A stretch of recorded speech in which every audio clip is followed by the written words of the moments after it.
Nè khai cho nó nụn ra đó.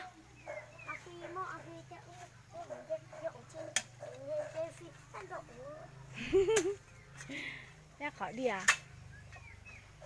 Cho tao nói cho nó xí nó xéo ra xin nếu chỉ tao xí. Nó chỉ mê đi nó xí. Một sao tụi mình tụi nó khai cho nó sẽ nữa họ bảo rất khai nữa ô xí mà lóng xin cho thì nữa. Xí đưa vào xí.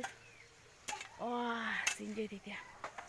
Sao tụi mình ở tụi nó khai cho nó sẽ được khai trả. Tụi mua cho nó. Ô, cái cổ đấy chơi cho nó có chị chết rồi. Hey. Ấy có khá có tuổi tê. Siêu nhờ. Có kinh mà. Có là chơi cho nó. Cổ đấy chơi cho nó, cổ dê đấy chơi cho nó, cổ dê đấy chi. Làm thò. Wow, chỉ mà lúng xin chơi thiệt thành. Hả? Chỉ mà lúng xin chơi thành à? Đó. Quả chanh leo á. Nhiều quá. Nhưng mà hắn bị gãy rồi. Đây nha các bạn. Ô, chỉ mà lúng xin chơi thành nữa. Nó nên có bò. Sai lên thì trong thảo luôn à? Cái cho nó này đâu? Có một khử nó đẹp luôn cơ hả?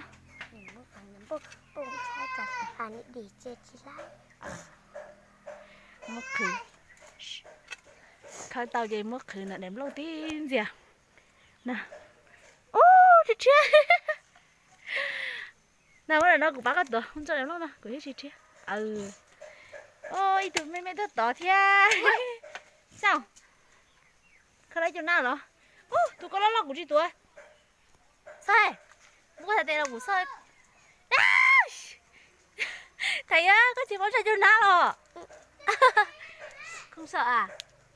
Có sợ không? Không sợ. Mẹ ở đây cũng đã có nào. Chị tao xỉa cho nó. Lúc nào có mẹ không? Chị Nhìn đây. Còn tao lại. Có một khử có số khéo.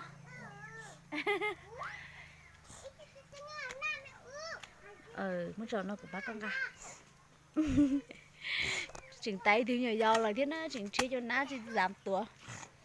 Tôi sẽ tính nhiều dầu này chỉnh khởi tàu nó tôi đi túm nó nè. Tính đi túm mẹ nó nè nếu mà rồi nữa. Ôi dồi ôi nhẹ thôi. Túm chân đó. Mua.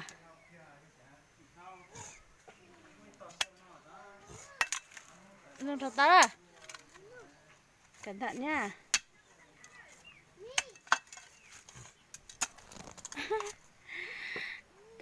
Thành ơi cho nó từ nữa. Ngao ra huy núi gì mà đi à khác đâu. Mà là. Đi. Tí nữa mới đào tiếp.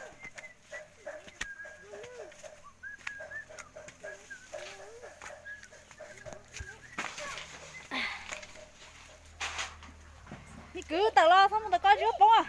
Tao lo. Chỉ mà lon xin dư hành.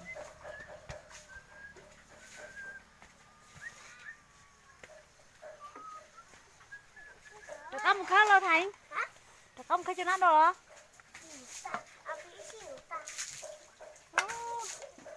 Đi cứ. Xong tao có bóng à.